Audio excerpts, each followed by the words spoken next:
He doesn't know the way. He doesn't know the way. معنی دا هغه ته لاره نه ده معلومه. What are you looking for? What are you looking for? معنی دا ته د څه شي په لټه کې.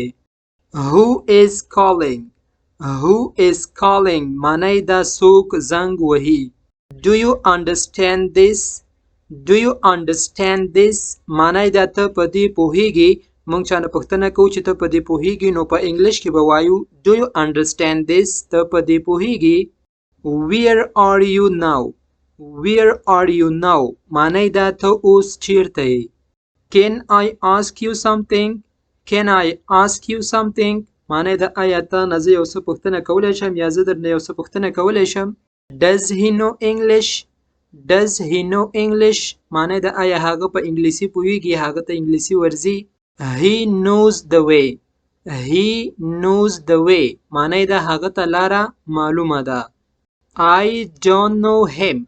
I don't know him. زه هغه نه پیژنم. که ته چاته وایې چې زه هغه نه پیژنم نو په انګلیش کې به ورته وایې I don't know him. زه هغه نه پیژنم.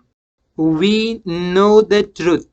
We know the truth. معنی دا مونږ ته حقیقت معلوم ده یا مونږ په حقیقت باندې پوهیږو. Do they know each other? Do they know each other? معنی دا آیا دوی یو بل پیژني یا هغوی یو بل پیژني.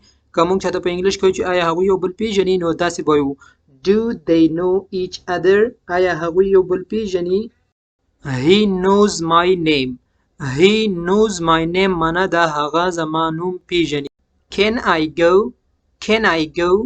زه تلی شم. مونږ چاته وایو که نه چې زه تلی شم. Can I go? زه تلی شم او که وایي چې زه همدا اوس تلی شم. Can I go now? زه همدا اوس تلی شم. They are coming. They are coming. معنی دا هغوی را روان دي. ته اوس چاته وایې چې هغوی را روان دي نو په انګلیش کې به ورته وایې They are coming. هغوی یا دوی را روان دي. I go to work. I go to work. زه کار ته ځم. Do you go to work? Do you go to work? معنی دا آیا ته کار ته ځې. ته چانه پوښتنه کوې چې ته کار ته ځې نو په انګلیش کې به ورته وایې Do you go to work? ته کار ته ځې. Let's go to work. Let's go to work. راځئ چې کار ته ځو. مونږ چاته وایو چې راځئ کار ته ځو نو په انګلیش کې به وایو Let's go to work. راځئ چې کار ته ځو. Do you know me? Do you know me? معنی دا آیا ته ما پیژنې. ته اوس په انګلیش کې چاته وایې چې آیا ته ما پیژنې نو داسې به وایې Do you know me? آیا ته ما پیژنې. What's the problem? What's the problem? معنی دا څه ستونزه ده څه مشکل ده. Can you repeat it? Can you repeat it? معنی دا آیا ته دا بیا ویلی شي یا ته دا بیا ویلی شي. Are you at home? Are you at home? معنی دا آیا ته په کور کې. ته یو چا ته زنګ وهې یا همداسې پوښتنه کوې چې آیا ته په کور کې نو په انګلیش کې به ورته وایې Are you at home? آیا ته په کور کې. Can you write it down? معنی دا آیا ته دا لیکلی شي یا ته دا لیکلی شي. Can I call you? Can I call you? معنی دا آیا زه درته زنګ وهلی شم یا زه کولی شم چې زنګ درته ووهم. What are you thinking?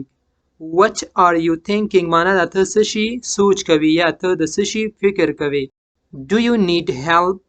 Do you need help? معنی دا آیا ته مرستې ته اړتیا لرې. Can you speak slowly? Can you speak slowly? معنی دا آیا ته په کراره خبرې کولی شي. آیا ته په ورو خبرې کولی شي. Do you have children? Do you have children? معنی دا آیا ته اولاد لري ته ماشومان لري. Do you have car?